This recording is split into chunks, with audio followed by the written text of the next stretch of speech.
ബിവിൻ, സ്വാഗതം ആക്സ് ന്യൂസിലേക്ക്. നമ്മൾ വയനാടിനെ കുറിച്ചാണ് ഇന്ന് സംസാരിക്കുന്നത്. വയനാടിൻ്റെ പുനർനിർമ്മാണം, അതിലേക്കാണ് ലോകം മുഴുവനുള്ള മലയാളികൾ ഉറ്റുനോക്കുന്നത്. എന്തൊക്കെ സാധിക്കും എന്നുള്ളതാണ് നമ്മൾ ചർച്ച ചെയ്യുന്നത്. എന്തൊക്കെ സാധിക്കാം? രാകേഷ്, ഇതിൽ ഇപ്പം വയനാട്ടിൽ കുറേ വീടുകൾ നശിച്ചു പോയി, സ്കൂൾ നശിച്ചു, അങ്ങനെ അവരുടെ എല്ലാ സംവിധാനങ്ങളും നഷ്ടപ്പെട്ടു. അപ്പോൾ അതിന് വേണ്ടിയിട്ട് ഒരുപാട് വീടുകൾ സ്പോൺസർ ചെയ്യുന്ന ഒരുപാട് വാർത്തകൾ വരുന്നുണ്ട്. ഇപ്പം ആവശ്യത്തിലധികം വീടുകൾ നമുക്ക് സ്പോൺസർ ചെയ്തിട്ടുണ്ട്.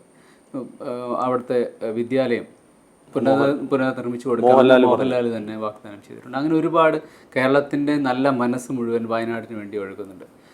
പക്ഷേ ഇതിൽ ഇവരെ എങ്ങനെ പുനരുദ്ധരിക്കാം എന്ന കാര്യത്തിൽ ഇപ്പോൾ ഒരു വീട് കൊടുത്തത് കൊണ്ടോ കുറച്ച് സ്ഥലം കൊടുത്തത് കൊണ്ടോ മാത്രം പരിഹരിക്കാവുന്ന ഒരു വിഷയമല്ല ഇത്. കാരണം ചില കുടുംബങ്ങളിൽ കുഞ്ഞുങ്ങൾ മാത്രമാണ് അവശേഷിക്കുന്നത്. എല്ലാവരും മരിച്ചുപോയി. അപ്പോൾ ഒരു വീട്ടിലെ ഒരു അമ്മയും കുഞ്ഞും മാത്രമേ ഉള്ളൂ. അവരുടെ വാപ്പ മരിച്ചു, ആ കുഞ്ഞിൻ്റെ വാപ്പ മരിച്ചു, സഹോദരങ്ങൾ മരിച്ചു, വീട് പോയി, എല്ലാം നഷ്ടപ്പെട്ടു. അപ്പോൾ ആ അമ്മയ്ക്കും കുഞ്ഞിനും, ഒരു പെൺകുട്ടി, അവർക്ക് രണ്ടുപേർക്കും ജീവിച്ച് ഇനി എത്ര കാലം മുന്നോട്ട് പോകണം? അതിനെന്താണ് വരുമാന മാർഗം? അപ്പോൾ താൽക്കാലികമായൊരു ആശ്വാസ പദ്ധതിയല്ല അവർക്ക് വേണ്ടത്. ദീർഘകാല അടിസ്ഥാനത്തിലുള്ളൊരു സമഗ്രമായൊരു പാക്കേജ് തന്നെയാണ് വേണ്ടത്. കാരണം ഇവരെ ഇനി കൈപ്പിടിച്ചുയർത്തി ഈ അമ്മയ്ക്ക് ഈ കുഞ്ഞിനെ, ഞാനൊരു ഉദാഹരണം പറയുകയാണ്, ഈ കുഞ്ഞിനെ ഉയർത്തിക്കൊണ്ടുവന്ന് ജീവിതത്തിലേക്ക് എത്തിക്കണമെങ്കിൽ ഒരുപാട് കടമ്പകൾ കിടക്കേണ്ടതുണ്ട്. അവരുടെ എല്ലാ വരുമാനവും സാമ്പത്തികമായ സാധ്യതകളെല്ലാം നഷ്ടപ്പെട്ടിരിക്കുകയല്ലേ. അപ്പോൾ ഇപ്പോൾ ഒരു സഹായം കൊടുത്തത് കൊണ്ട് മാത്രം തീരുന്ന ഒരു പ്രശ്നമല്ല വയനാട്ടിലുള്ളത്. അപ്പോൾ അവരെ പുനരുദ്ധരിക്കാൻ വേണ്ടി കൂടുതൽ ദീർഘകാല പദ്ധതികൾ, കൃത്യമായി നടപ്പിലാക്കുന്ന പദ്ധതികൾ ആവിഷ്കരിക്കണം. അതിന് ഒരു വലിയ തുക വേണമെന്ന് ആവശ്യപ്പെടുന്നതൊക്കെ നമ്മൾ കേട്ടു. പ്രധാനമന്ത്രിയുടെ ഇപ്പോൾ കേട്ടത് 2000 കോടി രൂപ കേരളത്തിന് വേണം എന്നുള്ളതാണ്. അപ്പോൾ ഇതെന്താ സംഭവം, 2000 കോടി കൊണ്ടുപോവാ എന്നൊക്കെ പറഞ്ഞാൽ അതിന് കൃത്യമായിട്ടൊരു നയം വേണം, അല്ലെങ്കിൽ അത് കൃത്യമായിട്ട് എന്താണ് പ്ലാനിങ്, ഇതൊന്നും നമുക്കറിയില്ല. അപ്പോൾ ഞാനിത് എത്ര കണ്ട് ആലോചിച്ചിട്ടും എൻ്റെ കണക്കിൽ ഈ 2000 ഒക്കുന്നില്ല. ഈ നമ്മുടെ മന്ത്രി പറഞ്ഞ ആ 2000 രൂപയിലേക്ക് ഞാൻ പറയുന്ന അവിടുത്തെ ഒരു കണക്ക് ഒക്കുന്നില്ല. അത്രയൊക്കെ വേണോ ശരിക്കും? അല്ല, അത് രാകേഷ്, 2000 എന്നുള്ള ഫിഗർ അല്ല പ്രശ്നം. ഞാൻ ഈ പറഞ്ഞതുപോലെ നമുക്കൊരു ഇപ്പോൾ വീട് എത്രയോ അധികം 600-ലധികം വീടുകൾ സ്പോൺസർ ചെയ്ത് കഴിഞ്ഞു. 100 വീടൊക്കെ വെച്ചും 5 വീട് 10 വീട് എന്നൊക്കെ പറഞ്ഞ് ഒരുപാട് വീടുകൾ സ്പോൺസർ ചെയ്തിട്ടുണ്ട്. ഇനി അതിൻ്റെ സ്ഥലം കണ്ടെത്തുക, ആ സ്ഥലം കൃത്യമായി അവർക്ക് സുരക്ഷിതമായി താമസിക്കാവുന്നൊരു സ്ഥലം കണ്ടെത്തി ആ വീടുകൾക്ക് പണിത് കൊടുക്കുക, കൈമാറുക എന്നുള്ളതാണ്. പിന്നെ ഞാൻ ഈ പറഞ്ഞതുപോലെ ഇവരെ കുറേ കാലത്തേക്ക് അവരെ സംരക്ഷിക്കേണ്ട ഒരു ബാധ്യത കേരളത്തിനുണ്ട്. കുറച്ച് കാലത്തേക്ക് അവരെ എന്തെങ്കിലും കൊടുത്ത് തൃപ്തിപ്പെടുത്തി കൈ കഴുകുന്നത് കൊണ്ട് തീരുന്നതല്ല. വെറുതെ ഒരു വീടൊക്കെ പണിത് കൊടുത്തു കഴിഞ്ഞാൽ പിന്നെ എങ്ങനെ ജീവിക്കും? പിന്നെ വീട് മാത്രം ഉണ്ടായതുകൊണ്ട് കാര്യമില്ലല്ലോ. അവരുടെ പിന്നീടുള്ള ജീവിതം, കുട്ടികളുടെ പഠനം, പിന്നീട് അവർക്ക് ജോലി കിട്ടേണ്ടത്, അവരുടെ പ്രധാന സാമ്പത്തിക സ്രോതസ്സുകളൊക്കെ പോയി. പിതാവ് പണിയെടുത്ത് വരുമാനം കൊണ്ടുവരേണ്ട പിതാവ് നഷ്ടപ്പെട്ടു. ആ കുടുംബമൊക്കെ എങ്ങനെ ജീവിക്കും? അപ്പോൾ ഒരുപാട് സാമൂഹികമായി തകർന്ന ഒരു സമൂഹമാണത്. അപ്പോൾ അവരെ പുനരുദ്ധരിക്കാൻ സാമ്പത്തികം മാത്രം പോലെ നമ്മളൊരു കൃത്യമായൊരു പാക്കേജ്, ദീർഘകാല അടിസ്ഥാനത്തിലൊരു പാക്കേജ് വേണം. അതിന് എത്ര തുക വേണം, അതല്ലെങ്കിൽ ഇപ്പോൾ ഒരു കൊട്ടക്കണക്കിന് പൈസ കൊണ്ടുപോകാൻ എന്ന് പറയുന്നതിനപ്പുറം കൃത്യമായൊരു പാക്കേജ് ഉണ്ടാക്കി അവരെ എങ്ങനെ പുനരുദ്ധരിക്കാമെന്നൊരു സിസ്റ്റം ഉണ്ടാക്കിയെടുക്കണം. അതിനി വൈകാൻ പാടില്ല. ഇപ്പോൾ കേരളത്തിൻ്റെ ഒരു മനസ്സ് നമുക്കറിയാമല്ലോ. എത്രയോ പണം കൊടുക്കാൻ ആളുകൾ, സഹായം കൊടുക്കാൻ ആളുകൾ, എല്ലായിടത്തുള്ള മലയാളികൾ, കേരളം എന്നല്ല മലയാളികൾ ഒരുമിച്ച് നിൽക്കുകയാണ്. എന്ന് വെച്ചാൽ പുറത്തുള്ള മലയാളികളൊക്കെ പറയുന്നത് ഞങ്ങൾ എന്ത് ചെയ്യണമെന്നാണ്, ഞങ്ങൾ എന്തും ചെയ്യാം എന്ന് തയ്യാറായിട്ട് തന്നെ ആളുകൾ നിൽക്കുമ്പോഴാണ് ഇതെന്ത് ചെയ്യണം എന്നുള്ളതിന്റെ കൃത്യമായൊരു ധാരണ ഇപ്പോഴും വന്നിട്ടില്ല. അതെ, ഇതിപ്പം നമുക്ക് കേരളത്തിൽ കണ്ടാലറിയാം, പല സ്ഥലങ്ങളിലും ഇതിനു വേണ്ടിയുള്ള പിരിവുകൾ നടക്കുന്നുണ്ട്. കാരണം ജനങ്ങൾ കൈ അയച്ച് സഹായിക്കുന്നുണ്ട്. ഇത് വയനാടിനെ, ഈ ജനങ്ങളെ ബുദ്ധിമുട്ട് പരിഹരിക്കാൻ സഹായിക്കണമെന്ന് മനസ്സലിഞ്ഞ നല്ലവരായ നല്ല മനസ്സുള്ള കേരള ജനത കൈ അയച്ച് സഹായിക്കുന്നുണ്ട്. ഇപ്പോൾ ഓരോ ഓർഗനൈസേഷൻസ് നമ്മുടെ ബക്കറ്റ് രൂപയൊക്കെ ഉണ്ടായിരുന്നു. അതെ, DYFIക്കാരുടെ ബക്കറ്റ് രൂപയുണ്ട്. അവര് അതായത് വയനാടിനൊരു ഭവനം, ഒരു വീട് എന്നൊക്കെ വെച്ചിട്ട് ബോർഡ് വെച്ച് ബസ്സുകളിൽ പിരിക്കുന്നുണ്ട്. DYFI പിരിക്കുന്നുണ്ട്. പിന്നെ ഒരുപാട് സംഘടനകൾ പിരിക്കുന്നുണ്ട്. ഇതെല്ലാം നല്ല കാര്യം തന്നെ. പക്ഷേ ഈ അതുകൊണ്ട് തന്നെ വയനാടിന് വേണ്ടി ആയതുകൊണ്ട് കൊടുക്കാൻ ജനങ്ങളും തയ്യാറാണ്. അത് കൃത്യമായി വയനാട്ടിലെ ദുരിതബാധിതരുടെ അടുത്തേക്ക് എത്തുമോ ഇല്ലയോ എന്നത് മാത്രമേ പ്രസക്തിയുള്ളൂ. അത് ആരാണ് ക്രോഡീകരിക്കേണ്ടത്?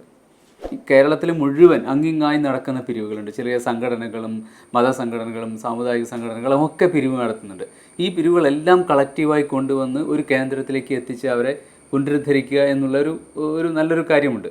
അത് കൃത്യമായി നടക്കണം എന്ന് മാത്രമേ നമുക്ക് പറയാൻ പറ്റുള്ളൂ. ഇനിയിപ്പോൾ എൻ്റെ ഒരു ചെറിയ സംശയമാണ്, ഇപ്പോൾ ഈ പറയുന്ന പോലെ എല്ലാ രീതിയിലും ലോകത്തുള്ള മലയാളികൾ, കേരളത്തിലുള്ള മലയാളികൾ, കേരളത്തിൽ അത്യാവശ്യം സാമ്പത്തികമായിട്ടൊക്കെ ഒരുപാട് പ്രതിസന്ധി നിലനിൽക്കുന്ന സമയത്തും വയനാട് എന്ന് പറയുമ്പോൾ അവർ നെഞ്ചോട് ചേർത്തിട്ടുള്ള ആ വയനാടുകാരെ അല്ലെങ്കിൽ ദുരന്തം അനുഭവിക്കപ്പെട്ടവരെ ആ സ്ഥലത്തിനെയൊക്കെ നെഞ്ചോട് ചേർത്താണ് അവർ കാണുന്നത്.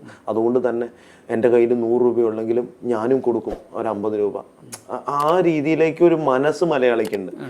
അപ്പോൾ ഈ പണം വന്നു കൂടുമ്പോൾ ഒരു വലിയൊരു എമൗണ്ട് ഓഫ് മണി ഇതിൽ വരും.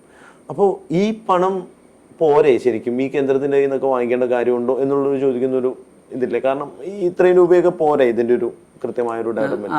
അത് അല്ല, അത് വെച്ചാൽ ഇപ്പം ഞാൻ ഈ പറയുന്നത് പോലെ നമ്മളൊരു വലിയൊരു പ്രൊജക്റ്റ് ആണല്ലോ. കാരണം ഈ കേന്ദ്രത്തിൽ നിന്നൊരു സഹായം കിട്ടുന്നത് പലപ്പോഴും പല കാര്യങ്ങൾക്കും ഗുണകരമാണ് കേരളത്തെ സംബന്ധിച്ച്. അത് കേന്ദ്രത്തിനോട് പണം ചോദിക്കുന്നതിൽ, സാമ്പത്തിക സഹായം ചോദിക്കുന്നതിലൊന്നും തെറ്റില്ല. ഈ നമുക്ക് കിട്ടുന്ന സ്വരൂപിക്കപ്പെടുന്ന പണം കൃത്യമായി വിനിയോഗിക്കപ്പെടുന്നുണ്ടോ എന്നുള്ളത് വളരെ സുതാര്യമായി വിനിയോഗിക്കപ്പെടണം.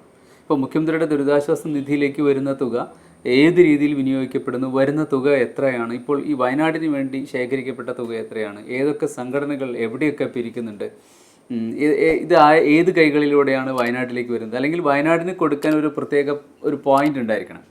ആ പോയിന്റിലേക്ക് എല്ലാവരും കൊടുക്കുക. ഇപ്പോൾ പുറത്തുള്ള സാമുദായിക സംഘടനകളായാലും വിദേശത്തുള്ള സംഘടനകളായാൽ പോലും അവരൊക്കെ പിരിക്കുന്നത് വയനാടിലെ ഒരു കൃത്യമായൊരു പോയിന്റിലേക്ക് കൊടുക്കുക. ആ പോയിന്റിൽ നിന്ന് ഈ പദ്ധതികൾ നടപ്പിലാക്കുന്ന ഒരു രീതി, അല്ലെങ്കിൽ പലരും പല വഴിക്ക് കൊണ്ടുവന്ന് അവിടെ നിന്ന് ഇവിടെ നിന്നും കൊടുത്തിട്ട് പോകുന്ന സംവിധാനം മാറ്റിയിട്ട് ഒരു കൃത്യമായ പോയിന്റിൽ നിന്ന്, ആ മുഖ്യമന്ത്രിയുടെ നേതൃത്വത്തിലുള്ള ഒരു പോയിന്റിൽ നിന്ന് ഇതെല്ലാവർക്കും എത്തിച്ചു കൊടുക്കുക എന്നൊരു സിസ്റ്റം വേണം. അതുണ്ടെങ്കിൽ കുഴപ്പമില്ല. അപ്പോൾ അവിടെയാണ് ഈ പ്രശ്നം. കാരണം 2018 പ്രളയം വന്നപ്പോൾ നമ്മളെല്ലാവരും കൈയടിച്ച് സഹായിച്ചു, അതിന് കൃത്യമായ കണക്കില്ല എന്നൊക്കെ ഉള്ള ഒരു ആരോപണമാണ്. അതുകൊണ്ട് തന്നെയാണ് ഈ ദുരിതാശ്വാസ നിധിയിലേക്കുള്ള ഒരു വലിയ വിവാദമൊക്കെ ഉണ്ടായതും. അപ്പൊ ഈ സുതാര്യത എന്ന് പറയുന്നത് വല്ലാത്തൊരു പ്രശ്നമാണ്. അതെ, മുഖ്യമന്ത്രിയുടെ ദുരിതാശ്വാസ നിധിയിൽ നിന്ന്, ഫണ്ടിൽ നിന്ന് പല തുക വക മാറ്റി ചെലവഴിച്ചു എന്ന് പറഞ്ഞുള്ള വാർത്തകൾ വരുന്നുണ്ട്. ചിലരുടെ ചികിത്സാ സഹായത്തിന് വേണ്ടി പണം തുക അനുവദിച്ചു എന്നൊക്കെ പറയുന്ന ഒരുപാട് കാര്യങ്ങളുണ്ട്. അപ്പം അവിടെയാണ് ഇത് സുതാര്യമല്ല. അതല്ലെങ്കിൽ മുഖ്യമന്ത്രിയുടെ ദുരിതാശ്വാസ നിധിയിൽ ഇപ്പോൾ എത്ര തുക ബാക്കിയുണ്ട്, എത്ര തുകയുണ്ട്, ഇപ്പോൾ എത്ര പിരിഞ്ഞു കിട്ടി, ഈ പിരിഞ്ഞു കിട്ടിയത് എത്ര അവിടേക്ക് കൊടുത്തു എന്നതിനെക്കുറിച്ച് കേരളത്തിലെ ആർക്കെങ്കിലും അറിയുമോ എന്ന് എനിക്കറിയില്ല. അപ്പോൾ ആ ഒരു തുകയെക്കുറിച്ച് കേരളത്തിലെ ജനങ്ങളെ സുതാര്യമായി അറിയിക്കുക. ഇത്ര തുകയാണ് ഇപ്പോഴുള്ളത്, വയനാടിൻ്റെ പേരിൽ കളക്ട് ചെയ്യപ്പെട്ടത് ഇത്ര തുകയാണ്, അപ്പോൾ നമ്മുടെ കയ്യിൽ മൊത്തം ഇത്ര തുകയുണ്ട്, ഇതാണ് നമ്മൾ വയനാടിന് വേണ്ടി ചെലവഴിക്കാൻ പോകുന്നത് എന്ന് കൃത്യമായി പറയാമല്ലോ. ജനങ്ങൾ നൽകുന്ന ഒരു കോൺട്രിബ്യൂഷനാണല്ലോ. അപ്പോൾ അതിന് കൃത്യമായൊരു മറുപടി കൊടുക്കുക. അപ്പോൾ ജനങ്ങൾക്ക് കൂടുതൽ വിശ്വാസ്യത വന്നു. എത്ര കൊടുത്താലും ഇത് അർഹരായവരുടെ കൈകളിലേക്ക് എത്തപ്പെടും എന്ന് ഉറപ്പായി. അങ്ങനെ ഉറപ്പാക്കിയാൽ കേരളത്തിൻ്റെ നല്ല മനസ്സിന് തിരിച്ചു കൊടുക്കുന്ന ഒരു പ്രതിഫലം കൂടിയാണിത്. ഇപ്പോൾ ടൗൺഷിപ്പ് ആക്കുക എന്നൊക്കെ ഒരു പറച്ചിലൊക്കെ ഉണ്ട്. അവിടെ വീടുകളുണ്ടായിരുന്ന, കടകളുണ്ടായിരുന്ന ഒരു സ്ഥലമുണ്ട്, സ്കൂളൊക്കെ ഇരുന്ന്.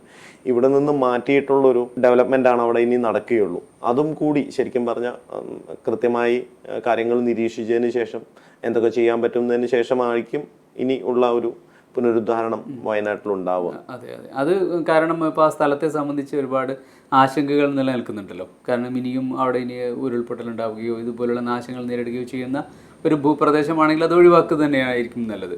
പക്ഷേ അവിടെ ഇത്രയും കാലം താമസിച്ചിരുന്നവരെ സംബന്ധിച്ച് ആ പ്രദേശം വിട്ടുപോവുക എന്നുള്ളത് മാനസികമായി അവർക്ക് ബുദ്ധിമുട്ടുണ്ടാക്കുന്ന ഒരു കാര്യമായിരിക്കും. പക്ഷേ എങ്കിൽ തന്നെയും ഈ പറയുന്ന ടൗൺഷിപ്പ് എന്ന ആശയത്തെക്കാൾ ഉപരി അവർക്ക് ഒരു സ്ഥലവും കൃത്യമായ ഒരു വരുമാനം കിട്ടത്തക്ക രീതിയിലുള്ളൊരു പദ്ധതികൾ, കാരണം അവർക്ക് മുന്നോട്ട് കൊണ്ടുപോകണമെങ്കിൽ ഇപ്പോൾ ആരാണ് ഇനി ആ കുടുംബത്തിൽ അവശേഷിക്കുന്നത്, അവർക്ക് ഒരു സ്ഥിര വരുമാനം ഉണ്ടാക്കാൻ പറ്റുന്ന സംവിധാനങ്ങൾ ഉണ്ടാക്കി കൊടുക്കുക.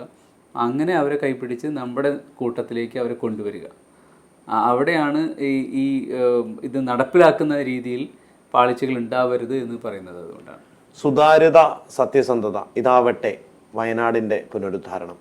മറ്റു വിഷയവുമായി വീണ്ടും ചേരാം. നന്ദി, നമസ്കാരം.